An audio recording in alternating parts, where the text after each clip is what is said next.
श्रीमद् भगवद गीता, इस पवित्र ग्रंथ को मैंने तब तक नहीं पढ़ी थी जब तक मुझे ज्ञात नहीं हुआ कि हम सभी मनुष्य तो मात्र आत्माएं हैं और अपने भीतर से अपने सबसे अच्छे रूप को बाहर निकालने के लिए ये जिंदगी हम जैसे आत्माओं के लिए इम्तिहान है।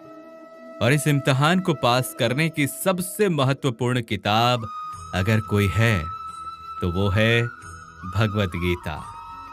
और इस ग्रंथ में 18 अध्याय हैं और ये संस्कृत में परमात्मा द्वारा दी गई थी। समय के साथ संस्कृत मनुष्य के अहम हिस्से से दूर हो गया और जिससे ये ज्ञान भी मनुष्य से दूर होती चली गई। लेकिन समय समय पर भगवद गीता का साधारण अक्षरों में अनुवाद किया गया ताकि भगवद गीता का अनमोल ज्ञान जो हर किसी पीढ़ी के हर व्यक्ति को जानना जरूरी है, ताकि व्यक्ति कभी भी अपने लाइफ में निराश ना हो और उचित निर्णय लेने के काबिल हो सके। और इसी कोशिश को आगे बढ़ाते हुए आगे आने वाले 10 मिनटों में भगवद गीता के कुछ अहम हिस्सों को अपने गुरु के आशीर्वाद से एक आसान रूप में इस चैनल पे मैं आप सभी भाई बहनों के चरणों में समर्पित कर रहा हूं। और ये ज्ञान आज से कुछ 5000 साल पहले परमात्मा ने भगवान कृष्ण द्वारा सबसे बड़े धर्म युद्ध महाभारत की रणभूमि कुरुक्षेत्र में अर्जुन को दिया गया था। ये वो वक्त था जब धर्म की बार बार उल्लंघन हुआ और परमात्मा का डर मनुष्य में ना रहा। लालच के लिए भाई ने भाई को मारने की कोशिश की और यही नहीं, ब्याहता औरत को भरी सभा में अपने ही बड़ों के सामने अपमानित किया गया। इससे पहले कि मनुष्य जाति धर्म युद्ध से निकलकर पूर्ण रूप से कलयुग में प्रवेश करती, महाभारत की युद्ध से पहले युद्ध की रणभूमि में परमात्मा भगवान ने श्री कृष्ण भगवान के द्वारा मनुष्य जाति के कल्याण के लिए दी। ठीक वैसे ही जैसे कभी तुरा मोजेस को, गॉस्पेल जीसस को और कुरान प्रॉफेट मोहम्मद को दी। गीता, बाइबल, कुरान, तुरा, गुरु ग्रंथ साहिब परमात्मा द्वारा दी गई किताबें हैं।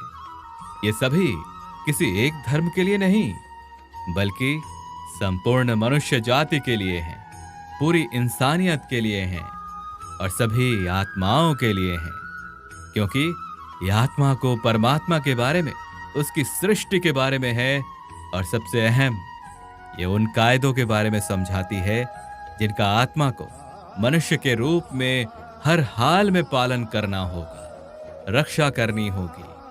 और इन्हीं कायदों के बुनियाद पे एक आत्मा को शरीर त्यागने के बाद उस आत्मा को परखा जाएगा और इस परीक्षा में पास होने पे हमेशा के लिए मनुष्य को जन्म और मृत्यु के चक्र से मुक्ति मिल जाएगी। परमात्मा भगवद गीता में कहते हैं कि मैं ही सबकी शुरुआत हूं, मैं शुरुआत से भी पहले ही था और सभी खत्म हो जाने के बाद भी मैं ही रहूंगा। सब मुझ में है और मैं सब में हूं। जो भी तुम छू सकते हो, देख सकते हो, चख सकते हो या सुन सकते हो, वो सभी में मैं ही हूं। नदियां, पहाड़, सूरज, ग्रहण, चांद, सितारे सभी को मैंने ही बनाया है। मैं ही भगवान, शैतान, राक्षस और इंसान सब मैंने ही बनाया हूं। मैं सर्वव्यापी हूं, सब में रहता हूं, सब में मैं हूं, मैं ही हूं। मैं ही ब्रह्मा बन के सब बनाता हूं और रुद्रा बन के सब नष्ट कर देता हूं। मैं ये सृष्टि बनाता और तोड़ता रहूंगा ताकि आत्माओं को मौके मिल सके इस जन्म और मोक्ष पाने को, हमेशा के लिए परमात्मा के साथ रहने को। भगवद गीता कहती है कि इस सबसे बड़ी परीक्षा के लिए परमात्मा ने प्रकृति का निर्माण 5 तत्व हवा, जल, अग्नि, पृथ्वी और ईथर से किया, जिन्हें हम छू के, सूंघ के, चख के देख सकते हैं। और खुद परमात्मा इन 5 इंद्रियों की समझ से बाहर हैं। उन्हें आत्मा इन इंद्रियों से नहीं जान सकती। आत्मा इन 5 इंद्रियों के साथ ठीक वैसे ही है जैसे एक लोहे का रोबोट जिसे अपने बनाने वाले का कोई पता नहीं। अर्जुन को भी भगवान कृष्ण का विराट रूप देखने के लिए भगवान ने उसे दिव्य नेत्र दिए। भगवत गीता कहती है कि आत्मा अजन्मी है, इसे कोई मार नहीं सकता, कोई काट नहीं सकता, डुबो नहीं सकता, जला नहीं सकता। लेकिन आत्मा को परमात्मा के साथ हमेशा रहने के लिए इस परीक्षा रूपी जीवन में बैठना ही पड़ेगा। और इस परीक्षा के लिए आत्मा को परमात्मा से बिछुड़ के पृथ्वी पे किसी न किसी रूप में जन्म लेना ही पड़ता है। और 88 करोड़ योनियों को जीने और भोगने के बाद एक आत्मा को मनुष्य का दिमाग और शरीर मिलता है। इस परीक्षा के दौरान अलग अलग प्रकार के अच्छी और बुरी भावनाओं के चक्रव्यूह में अपने ही भाई बहन या मित्रों के साथ रहा जाता है, जिसमें हर आत्मा को अपने अंदर राजसिक और तामसिक अवगुणों से निकलकर सात्विक जीवन में आने के अवसर मिलते हैं।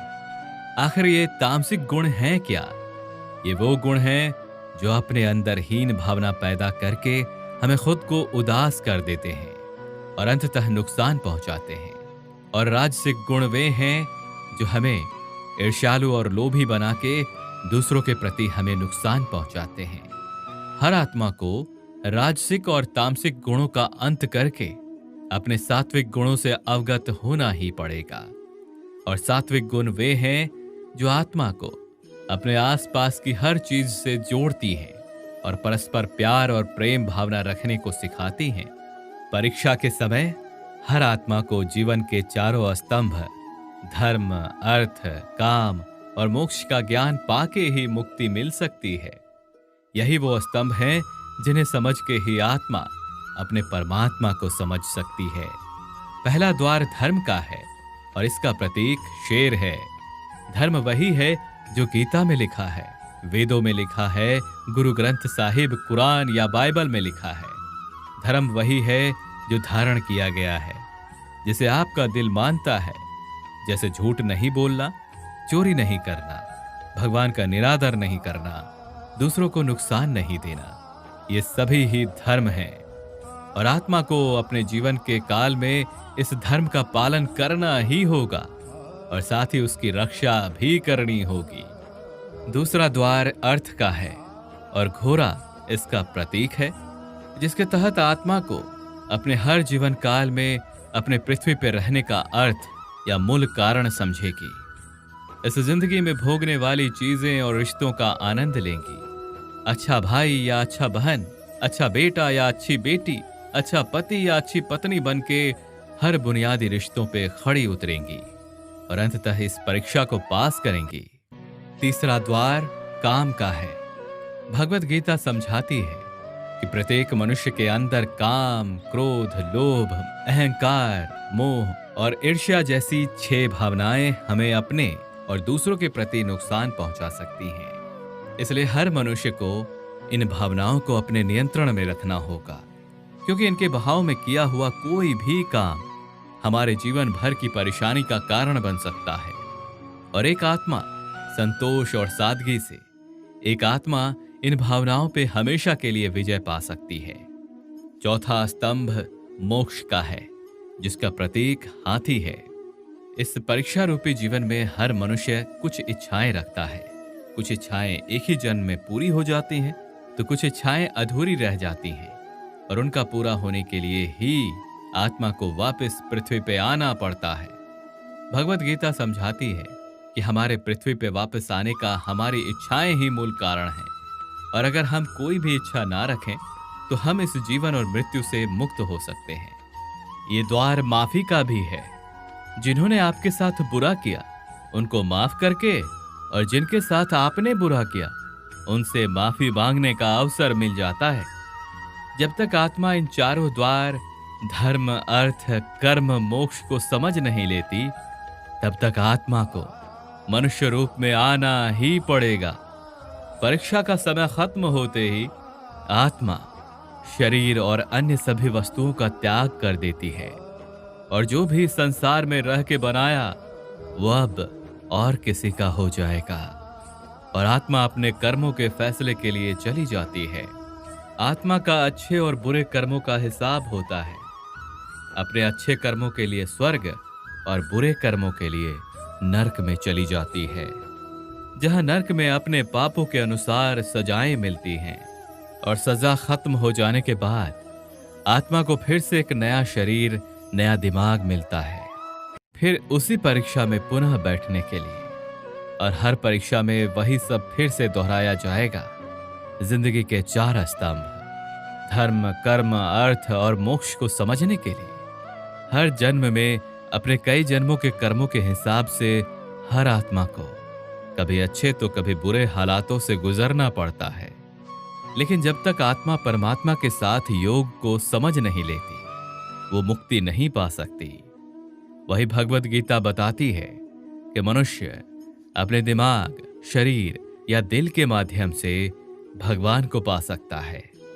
शरीर द्वारा किए गए नेक कर्मों के माध्यम से परमात्मा को पाने को ही कर्म योग कहते हैं। ये वो कर्म होते हैं जो परमात्मा की इच्छा के अनुसार होते हैं और दूसरों के कल्याण के लिए होते हैं।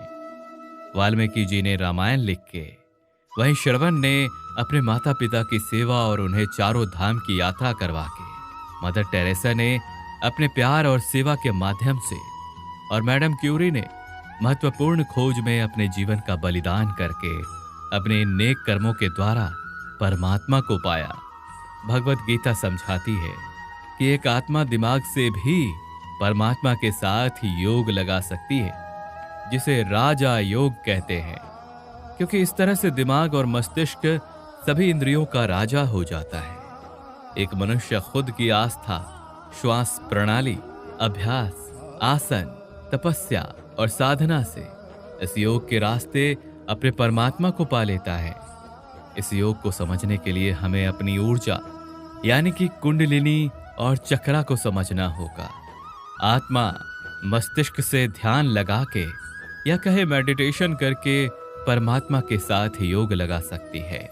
स्वामी परमहंस, विवेकानंद और शंकराचार्य, उनके जैसे कई योगी इस योग के रास्ते परमात्मा के साथ संधि लगा पाए। परमात्मा भगवत गीता में कहते हैं कि अगर किसी को भगवत गीता ना भी समझ आता हो, योग ना भी समझ आता हो, परंतु अगर वो मेरी शरण में आ जाए तो मैं उसके सारे पाप माफ कर देता हूं। परमात्मा को इस तरह से दिल की गहराइयों से पुकार के पाने को ही भक्ति योग कहते हैं। मीराबाई, चैतन्य महाप्रभु और भगवान हनुमान इस योग के सबसे बड़े उदाहरण हैं। लेकिन आत्मा कभी अपने होने के मूल कारण को भूल के नियमों का उल्लंघन करे या पाप के रास्ते पे निकल पड़े तो उसे ठीक करने के लिए परमात्मा खुद किसी रूप में पृथ्वी पर जन्म लेते हैं। तो आइए भगवत गीता, बाइबल, तुरा, कुरान, गुरु ग्रंथ साहिब ऐसे किसी भी पवित्र ग्रंथ को पूरा पढ़ के इस जिंदगी के असली मायने समझें और परमात्मा के साथ योग लगाएं। और आपको अगर ये पसंद आए और समझ आए तो अवश्य ही इसे औरों को भी बांटिए, ताकि सभी आत्माएं अपने यहाँ होने के पवित्र मूल कारणों को सरलता से समझ सकें और इस जन्म और मृत्यु के चक्र से मुक्ति पाके हमेशा के लिए परमात्मा के साथ रह सकें। धन्यवाद।